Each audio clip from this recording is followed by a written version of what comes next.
കടലിന് കണ്ണീരിന്റെ ഉപ്പുണ്ടെന്ന് തോന്നുന്നുണ്ടോ ഇപ്പോ? ദേശാഭിമാനിക്ക് പണ്ട് തോന്നിയിരുന്നു. ഉമ്മൻചാണ്ടി ഇതിന്റെ ഒരു കാര്യങ്ങളുമായിട്ട് പോയിക്കൊണ്ടിരുന്നപ്പോൾ ദേശാഭിമാനിക്ക് തോന്നിയിരുന്നു. ഇപ്പോ മറിച്ചും തോന്നുന്നുണ്ട് ദേശാഭിമാനിക്ക്. കടലിന് കണ്ണീരിന്റെ ഉപ്പ്, മത്സ്യബന്ധനത്തിന് മരണമണി, കടൽ കൊള്ള എന്നൊക്കെ പറഞ്ഞായിരുന്നല്ലോ ദേശാഭിമാനിയുടെ വലിയ തലക്കെട്ടുകൾ കുറെ നാളുകൾക്ക് മുമ്പ് വന്നത്. അതെ, ഇപ്പൊ അതൊക്കെ മാറി പ്രതീക്ഷകൾ വാനോളമായി, അവസരങ്ങൾ ആയിരങ്ങളായി, അങ്ങനെയൊക്കെ ആയിട്ട് മാറി. അന്നത്തെ കടലിന്റെ കണ്ണീരിന്റെ ഉപ്പൊക്കെ മാറി ഇപ്പോൾ വാനോളം പ്രതീക്ഷകളും വാനോളം അവസരങ്ങളും ആയിരക്കണക്കിന് സ്വപ്നങ്ങളുമൊക്കെ ആയിട്ട് അത് മാറ്റാൻ പറ്റിയിട്ടുണ്ട്. മീൻസ് വാക്കല്ലേ മാറ്റാൻ പറ്റുള്ളൂ. എന്തായാലും നാളെ രാജ്യത്തിന്റെ അല്ലെങ്കിൽ കേരളത്തിന്റെ തന്നെ ഏറ്റവും വലിയ അഭിമാന പദ്ധതിയായിട്ടുള്ള വിഴിഞ്ഞം അന്താരാഷ്ട്ര തുറമുഖം പ്രധാനമന്ത്രി നരേന്ദ്രമോദി ഉദ്ഘാടനം ചെയ്യാൻ വേണ്ടി പോകുമ്പോൾ അവിടെ എത്തുന്നത് മുഖ്യമന്ത്രി പിണറായി വിജയനാണ്. അദ്ദേഹത്തിന്റെ വാക്കിൽ നിന്ന് ഒരു ഖേദപ്രകടനം കേരളത്തിലെ ജനങ്ങൾ ആഗ്രഹിക്കുന്നില്ലേ? അന്ന് താൻ പറഞ്ഞത്, മുഖ്യമന്ത്രി പറഞ്ഞത്, ബഹുമാനിയായിട്ടുള്ള പ്രതിപക്ഷ നേതാവ് കഴിഞ്ഞ ദിവസം അത് ആവർത്തിച്ചു, 6000 കോടി രൂപയുടെ കൊള്ളയാണ് ഇത് നടക്കുന്നത് എന്നൊക്കെയാണ് മുഖ്യമന്ത്രി പറഞ്ഞത്. എനിക്ക് തെറ്റുപറ്റിപ്പോയി, ഇപ്പോൾ ഞാൻ തിരിച്ചറിഞ്ഞിരിക്കുന്നു, വികസനമാണ് നാടിന് വേണ്ടത്. അങ്ങനെ ഒരു ഖേദം യഥാർത്ഥത്തിൽ കേരളത്തിലെ ജനങ്ങൾ ആഗ്രഹിക്കുന്നില്ലേ? കേരളത്തിലെ ജനങ്ങൾക്ക് അത് ആഗ്രഹിക്കാം, നമ്മളെ പോലെയുള്ള ജനങ്ങൾ ആഗ്രഹിക്കുന്നുമുണ്ട്, അടിമകളെ മാറ്റി നിർത്തിക്കൊണ്ട്. പക്ഷെ അങ്ങനെ ഒരു ഖേദപ്രകടനം ഉണ്ടാകില്ല എന്ന് ഞാൻ ഉറപ്പിച്ചു പറയാം. കാരണം ഈ ഖേദപ്രകടനം കേൾക്കാൻ ആഗ്രഹിക്കുന്ന ആളുടെ പേര് പിണറായി വിജയൻ എന്നാണ്. എടുത്തു പറയുകയാണെങ്കിൽ ഇന്നലെ പോലും നടത്തിയ പത്രസമ്മേളനത്തില് അദ്ദേഹത്തിന്റെ ആ ഒരു ചിരി മാത്രം മതി, ഉത്തരം മുട്ടുമ്പോൾ ഉള്ള ഒരു ചിരി മാത്രം കൊണ്ട്. എനക്കറിയില്ല. ഔദ്യോഗിക യോഗത്തിൽ പോലും ഭാര്യയും മകളെയും കൊച്ചുമകനും ഉൾപ്പെടെ പങ്കെടുത്തതിനെ പറ്റി ചോദിക്കുമ്പോഴും അദ്ദേഹം പറഞ്ഞത്, ഞാൻ എടുത്തുകൊണ്ട് നടന്ന കുട്ടിയാണ്, എൻ്റെ മകളുടെ മകനാണ്, അവൻ എൻ്റെ കൂടെ വരുന്നതിന് എന്താണ് തെറ്റെന്നാണ് ചോദിച്ചത്. അപ്പോൾ വാക്കുകളും വാചകങ്ങളും ഒക്കെ സൗകര്യം പോലെ മാറ്റാനും ചോദ്യം ചോദിക്കുമ്പോൾ ഇതുപോലെ ചിരിച്ചുകൊണ്ട് പരിഹസിക്കാനും കഴിയുന്ന ഒരാളാണ് പിണറായി വിജയൻ എന്നുള്ളത് കൊണ്ട് തന്നെ അങ്ങനെ ഒരു ഖേദപ്രകടനം ഗൗതമൻ അത് പ്രതീക്ഷിക്കുന്നതിൽ അർത്ഥമുണ്ടെന്ന് എനിക്ക് തോന്നുന്നില്ല. പക്ഷെ നല്ലവരായിട്ടുള്ള കേരളത്തിലെ ജനങ്ങൾ മുഖ്യമന്ത്രിയുടെ ശബ്ദത്തിൽ നിന്ന്, ആ സ്വരത്തിൽ നിന്ന് ഒരു ഖേദപ്രകടനം ആഗ്രഹിക്കുന്നുണ്ട്. കാരണം അദ്ദേഹം എന്തായിരുന്നു പറഞ്ഞുകൊണ്ടിരുന്നത് എന്ന് നിരന്തരമായിട്ട് ഇപ്പോൾ ചർച്ചാ വിധേയമാവുകയാണ്. ഏറ്റവും വലിയ അഴിമതി എന്ന് പറഞ്ഞുകൊണ്ടിരുന്ന ഒരു സംഭവത്തിന്റെയാണ് ആ ഗർഭം തന്നെ ഇപ്പൊ തന്റെയാണെന്ന് ഏറ്റു പറയാനുള്ളൊരു മടുപ്പില്ലാത്ത ആ ഒരു ഉളുപ്പില്ലായ്മയിലേക്ക് എത്തിയിരിക്കുന്നു എന്ന് വേണം എനിക്ക് പറയാനായിട്ട്. തീർച്ചയായിട്ടും യശശരീരനായിട്ടുള്ള ഉമ്മൻചാണ്ടിയുടെ നേതൃത്വത്തിൽ തന്നെ അദ്ദേഹത്തിന്റെ ഒരു നിശ്ചയദാർഢ്യത്തിന്റെ ഭാഗമായിട്ട് തന്നെയാണ് ഇപ്പൊ ഈ പദ്ധതി, വികസനത്തിന്റെ കപ്പലുകൾ കേരളത്തിലേക്ക് നങ്കൂരമിടാൻ വേണ്ടിയിട്ട് എത്തിച്ചേരാൻ വേണ്ടിയിട്ട് പോകുന്നത്. അപ്പോൾ അങ്ങനെ ഒരാളെ മറക്കുക എന്ന് പറയുന്നത് തീർച്ചയായിട്ടും വലിയ രീതിയിലുള്ള നെറികേട്, രാഷ്ട്രീയ നെറികേടായിരിക്കും എന്ന കാര്യത്തിൽ യാതൊരു തരത്തിലുള്ള സംശയവുമില്ല.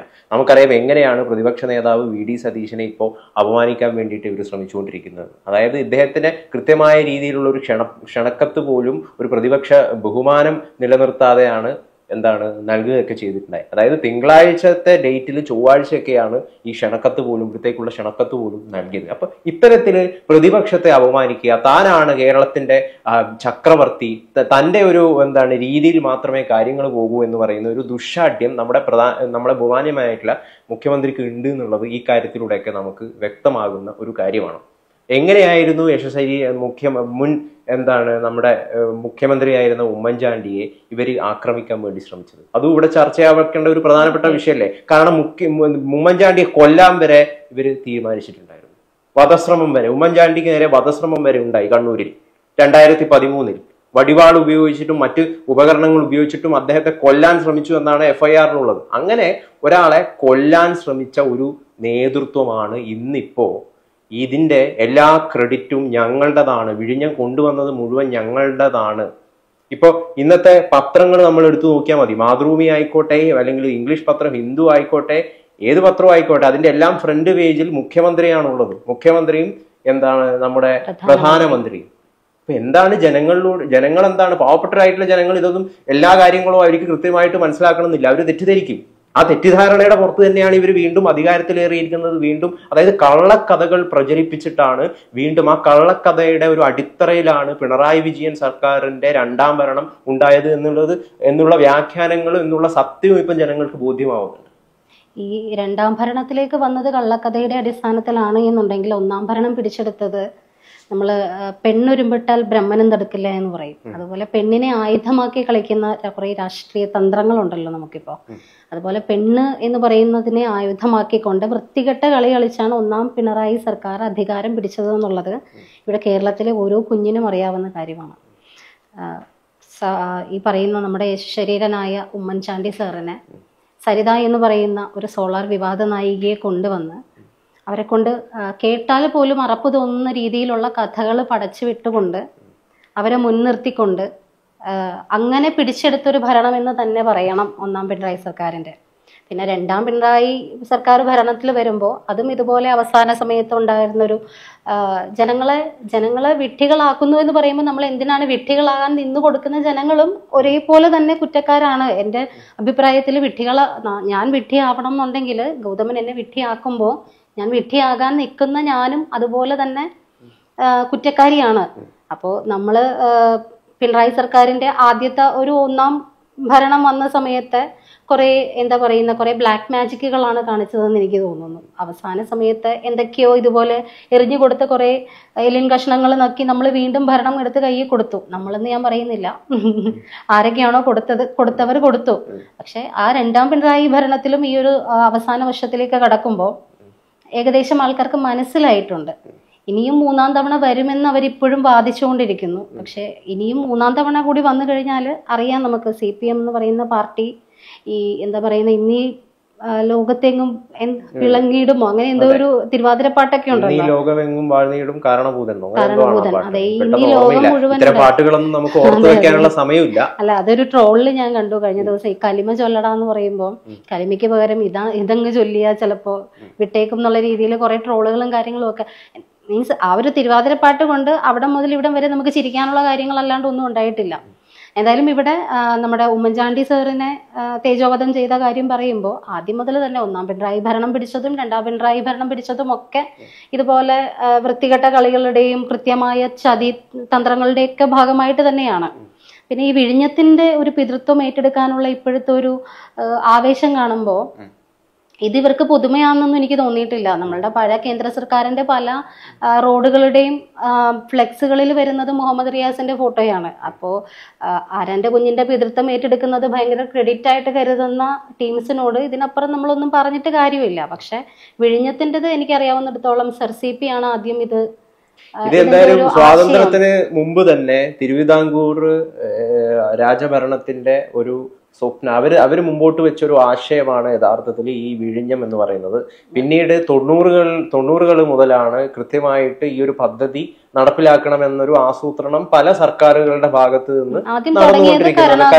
കരുണാകരൻ മന്ത്രിസഭയില് തുറമുഖ മന്ത്രിയായിരുന്ന MV രാഘവന്റെ നേതൃത്വത്തിലൊക്കെ ചില ഇതിന്റെ സാധ്യതാ പഠനങ്ങളൊക്കെ നടത്തി. പിന്നീട് 2003 എനിക്ക് തോന്നുന്നു ആന്റണിയുടെ ഭരണസമയത്ത് ടെൻഡർ വിളിക്കാൻ വേണ്ടിയിട്ട് ശ്രമിച്ചു, അത് നടന്നില്ല. പിന്നീട് 2008 അച്യുതാനന്ദന്റെ ഒരു സർക്കാരിന്റെ നേതൃത്വത്തിലാണ് പിന്നീട് വന്ന ഈ ഭൂമി ഏറ്റെടുക്കൽ പോലുള്ള നല്ല രീതിയിലുള്ള ബഡ്ജറ്റ് ഫണ്ട് നൽകി ഭൂമി ഏറ്റെടുക്കൽ പോലുള്ള കാര്യങ്ങളൊക്കെ തുടക്കം കുറിച്ചത് അദ്ദേഹമാണ്.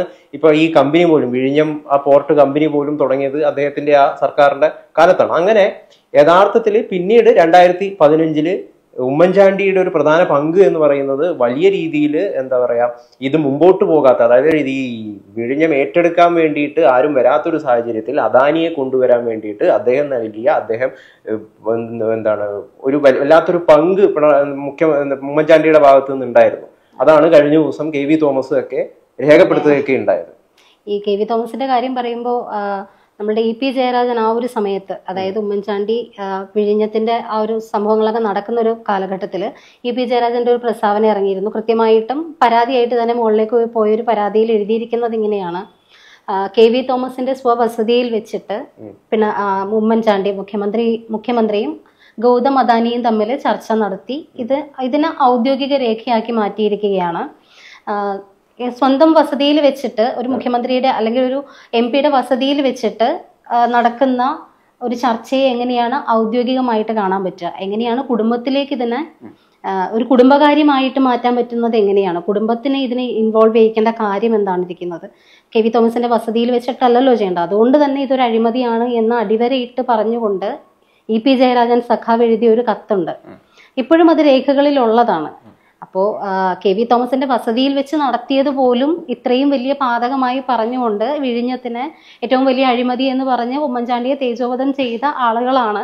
ഇപ്പൊ വിഴിഞ്ഞത്ത് കഴിഞ്ഞ ദിവസം ഈ കാലത്തിന്റെ കാവ്യനീതി എന്നൊക്കെ പറയുന്നത് പോലെ കഴിഞ്ഞ ദിവസം സകുടുംബം മകളും ഭാര്യയും കൊച്ചുമകൻ 9ാം ക്ലാസ്സിലാണെന്ന് തോന്നുന്നു ആ കുട്ടി ഉൾപ്പെടെ ഔദ്യോഗിക യോഗത്തിൽ പോയി യാതൊരുവിധ ഉളുപ്പുമില്ലാതെ ഇരുന്നതും അന്ന് പറഞ്ഞ ആളുകളുടെ ഒരു കാലത്തിന്റെ ഒരു പോക്കനുസരിച്ചിട്ട് അന്ന് ഇ പി പറഞ്ഞതുപോലെ രാഷ്ട്രീയത്തിലേക്ക്, അതായത് രാഷ്ട്രീയ കാര്യങ്ങളിലേക്ക് അല്ലെങ്കിൽ നമ്മളുടെ നാടിന്റെ കാര്യങ്ങളിലേക്ക് വീടുകളിൽ വെച്ച് നടത്തേണ്ടത് എന്താണ് കാര്യമെന്ന് ചോദിച്ച അതേ സ്ഥലത്താണ് സകുടുംബം പോയതും അതിനെ ഒരു നാണവും ഇല്ലാണ്ട് ഇന്നലെ നമ്മളുടെ ബഹുമാനപ്പെട്ട മുഖ്യമന്ത്രി ഇന്നലെ വന്നിരുന്ന് ന്യായീകരിച്ചതും. എൻ്റെ മോളുടെ കുട്ടിയാണ്, അവനെ ഞാൻ എടുത്തുകൊണ്ട് നടന്ന് പല എക്സിബിഷൻസിലും കൊണ്ടുപോയിട്ടുണ്ട്, അതുപോലെ തന്നെയാണ് വിഴിഞ്ഞത്തും ഞാൻ കൊണ്ടുപോയത് എന്നാണ് ഇന്നലെ പിണറായി വിജയൻ പറഞ്ഞത്. എന്തായാലും ഈ ഒരു രാഷ്ട്രീയ ബഹുമാനമില്ലായ്മ, രാഷ്ട്രീയ നെറുകേടിനെ ഒരിക്കലും കേരള ജനം മറക്കില്ല, പൊറുക്കില്ല. അവർക്ക് അതിൽ കുറച്ചു പേർക്കെങ്കിലും സത്യം യഥാർത്ഥത്തിൽ അടിമകളല്ലാത്തവർക്ക്, അതായത് ദേശാഭിമാനി മാത്രം വായിച്ച് ജീവിതം മുമ്പോട്ട് നയിക്കുന്ന ആളുകൾക്കല്ലാത്തവർക്കൊക്കെ സത്യം യഥാർത്ഥത്തിൽ അറിയാം. ഇത് ഉമ്മൻചാണ്ടിയുടെ നിശ്ചയദാർഢ്യത്തിന്റെ ഭാഗമായിട്ട് 2015 ഇതിന്റെ തറക്കല്ലിടുന്നത്. മോഡി വരുന്നതൊക്കെ ഓഗസ്റ്റിലാണ്. ഈ കരാറിൽ അദാനി വരുന്നത്, ഡിസംബറിൽ ഇതിന് തറക്കല്ലിടുന്നു, മോഡി വരുന്നു, ഉമ്മൻചാണ്ടി ഉണ്ട്. പിന്നീട് ഇതിപ്പോഴാ ഇതിന്റെ ഒരു ഏറ്റവും ആദ്യത്തെ ഒരു ഘട്ടം എന്ന നിലയിൽ അത് കമ്മീഷൻ ചെയ്യാൻ വേണ്ടിയിട്ട് നാളെ പോവുകയാണ്.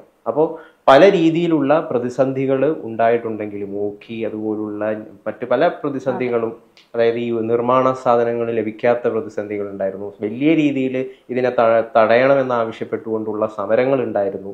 ഈ സമരങ്ങളും ഇത്തരം പ്രതിസന്ധികളൊക്കെ മറികടന്നുകൊണ്ട് ഇപ്പം വിഴിഞ്ഞം പൂർത്തിയാവുകയാണ്. അതിൻ്റെ ഒരു 2ാം ഘട്ടത്തിന്റെ ഉദ്ഘാടനം കൂടിയാണ് നാളെ നടക്കാൻ വേണ്ടിയിട്ട് പോകുന്നത്. അദാനിയാണ് ഇതിന്റെ ഏറ്റവും വലിയ ചുക്കാൻ വേണ്ടി പിടിച്ചിരിക്കുന്നത്. ആ അദാനിയെ ഇവിടെ കൊണ്ടുവന്നതിൽ നിർണായക പങ്ക് വഹിച്ചതിൽ നമ്മുടെ യശശരീരനായിട്ടുള്ള ഉമ്മൻചാണ്ടിക്ക് ഒരു വലിയ പങ്കുണ്ട്. അപ്പൊ തീർച്ചയായിട്ടും നമ്മളിവിടെ പിണറായി വിജയനെ കുറ്റം പറയുന്നതിൽ മാത്രം അർത്ഥമില്ല എന്നാണ് ഞാൻ മനസ്സിലാക്കുന്നത്. അദ്ദേഹം കാണിക്കുന്ന നെറുകേടില്ലായ്മയെ, പ്രതിപക്ഷ ബഹുമാനമില്ലായ്മയെ, ഏകാധിപതിയാണെന്ന് താനെന്ന ചിന്തയാണ് നമ്മൾ യഥാർത്ഥത്തിൽ ഇവിടെ വിമർശിക്കുന്നത്. 2015 ശേഷം പിന്നീട് മുഖ്യമന്ത്രി വന്നതിന് ശേഷം അല്ലെങ്കിൽ LDF സർക്കാരിന്റെ നേതൃത്വത്തിൽ തന്നെയാണ് മറ്റ് വികസന കാര്യങ്ങളൊക്കെ നടത്തിയിട്ടുള്ളത്. അതെന്തിനാണ് അവർ ചെയ്തത്? അവർ ചെയ്തതിന് കൃത്യമായിട്ടുള്ള കാരണമുണ്ട്. കാരണം വികസന മുരടിപ്പാണ് തങ്ങളുടെ രാഷ്ട്രീയം എന്ന് ജനങ്ങൾ തിരിച്ചറിഞ്ഞു കഴിഞ്ഞാൽ ചവിട്ടി എടുത്ത് വെളിയിൽ പുറത്താക്കുമെന്ന് മുഖ്യമന്ത്രി പിണറായി വിജയന് അറിയാം. അതുകൊണ്ട് അദ്ദേഹത്തിന്റെ ഒരു ബുദ്ധി എന്ന് തന്നെ നമുക്ക് വേണമെങ്കിൽ വിശേഷിപ്പിക്കാം. അദ്ദേഹത്തിന്റെ ബുദ്ധിയുടെ ഭാഗമായിട്ട് അദ്ദേഹം പ്രത്യയശാസ്ത്രത്തിൽ വെള്ളം ചേർക്കുകയും വികസന നായകനാണ്, മോഡിയുടെ പാതയാണ് ഞാൻ സ്വീകരിക്കുന്നത് എന്നൊരു ബോധ്യം ജനങ്ങൾക്ക് മുമ്പിൽ പ്രസന്റ് ചെയ്തു. അതിന്റെ ഭാഗമായിട്ടാണ് ഇപ്പം വലിയ രീതിയിൽ ചങ്ങാത്തത്തിൽ ഇന്നത്തെ പേപ്പർ നമ്മൾ നോക്കുകയാണെങ്കിൽ കാണാം, ഒരു ഭാഗത്ത് മോഡി, മറുഭാഗത്ത് പിണറായി വിജയൻ. ഇവിടെ പ്രതിപക്ഷ ബഹുമാനമില്ലായ്മ കാണിക്കുന്നതിനൊപ്പം തന്നെ ചെയ്തിരിക്കുന്ന മറ്റൊരു വലിയ ചതി എടുത്ത് പറയാണ്ടിരിക്കാൻ പറ്റില്ല. പ്രതിപക്ഷ നേതാവ് ഇത് പറഞ്ഞാൽ നമ്മൾ ഉമ്മൻചാണ്ടിനെ മറന്നു, പ്രതിപക്ഷ നേതാവിനെ പോലും ഉൾപ്പെടുത്തിയില്ല എന്നുള്ളതിനപ്പുറം രാജീവ് ചന്ദ്രശേഖർ എന്ന് പറയുന്ന മനുഷ്യൻ ഒരു BJP ഒരു പാർട്ടിയുടെ സംസ്ഥാന പ്രസിഡന്റ് ആണ് എന്നതിനപ്പുറത്തേക്കൊരു പഞ്ചായത്ത് പ്രസിഡന്റ് പോലും അല്ല അദ്ദേഹം. അദ്ദേഹത്തിന് ഡയസിൽ സീറ്റുണ്ട്. അതെന്തിന്റെ ബേസിസിൽ കൊടുത്തു? പ്രതിപക്ഷ നേതാവിന് പോലും ഇല്ലാത്ത എന്ത് അവകാശമാണ് ആ ഡയസിൽ രാജീവ് ചന്ദ്രശേഖറിനുള്ളത്? അപ്പോൾ അതിന്റെ പിന്നാലെ പോയാലും ഒരുപാട് രാഷ്ട്രീയ കളികളിലേക്ക് നമുക്ക് ചിന്തിക്കേണ്ടി വരും, ചിലപ്പോൾ സംസാരിക്കേണ്ടി വരും. അപ്പൊ അതിലേക്കൊന്നും ഇപ്പൊ ഞാൻ കടക്കാൻ ആഗ്രഹിക്കുന്നില്ല. ഈ ചർച്ച ഇവിടെ വെച്ചിട്ട് പൂർത്തിയാക്കാം. രാജ്യത്തിന് തന്നെ അഭിമാനമായിട്ടുള്ള ഏറ്റവും ആഴമേറിയ ട്രാൻസ്ഷിപ്മെന്റ് പോർട്ട് നാളെ ഉദ്ഘാടനം ചെയ്യപ്പെടാൻ വേണ്ടി പോവാണ്. വികസനത്തിന്റെ കപ്പലുകൾ കേരളത്തിൽ വരാൻ വേണ്ടി പോവാണ്. കേരളത്തിൽ വലിയ മറ്റൊരു മുഖം കേരളത്തിൽ നാളെ മുതൽ ആരംഭിക്കാൻ വേണ്ടി പോവാണ്. അപ്പോൾ വികസനത്തിന് ഇഷ്ടപ്പെടുന്ന, വികസനമാണ് കേരളത്തിൽ വേണ്ടത് എന്ന് ആഗ്രഹിക്കുന്ന എല്ലാവരും ഇതിന്റെ ഒപ്പമാണ്. ചില മുരടിപ്പുകാർ ഇപ്പോഴും സമരം ചെയ്യുന്നുണ്ട്. അവരെയൊന്നും നമ്മൾക്ക് അനുകൂലിക്കാൻ യാതൊരു തരത്തിലും സാധിക്കില്ല. എന്തായാലും തെറ്റ് തിരുത്തുകയാണ് ഇവിടെ പിണറായി വിജയൻ. തങ്ങള് കാലങ്ങൾക്ക് മുമ്പെടുത്ത എല്ലാ നിലപാടുകളും തെറ്റാണ് എന്ന് CPM എന്ന് പറയുന്ന പാർട്ടി ജനങ്ങൾക്ക് മുമ്പിൽ അവതരിപ്പിക്കുകയാണ് നാളത്തെ ഈ ഉദ്ഘാടനത്തിലൂടെ സംഭവിക്കാൻ വേണ്ടി പോകുന്നത്. ജനം ആഗ്രഹിക്കുന്നുണ്ട്, അല്ലെങ്കിൽ പല ആളുകളും ആഗ്രഹിക്കുന്നുണ്ട്, ദേശാഭിമാനിയുടെ തലക്കെട്ട് ഞങ്ങൾക്ക് തെറ്റി തിരുത്തുന്നു എന്നൊരു തലക്കെട്ട് ദേശാഭിമാനിയിൽ വന്നിരുന്നെങ്കിൽ അത് മനോഹരമായിട്ടുള്ളൊരു കാഴ്ചയാവും മാറാൻ സാധ്യതയുണ്ട്. പക്ഷെ അങ്ങനെ വരില്ല എന്ന് നമുക്കറിയാം. കാരണം അടിമകളാണ് അവർ.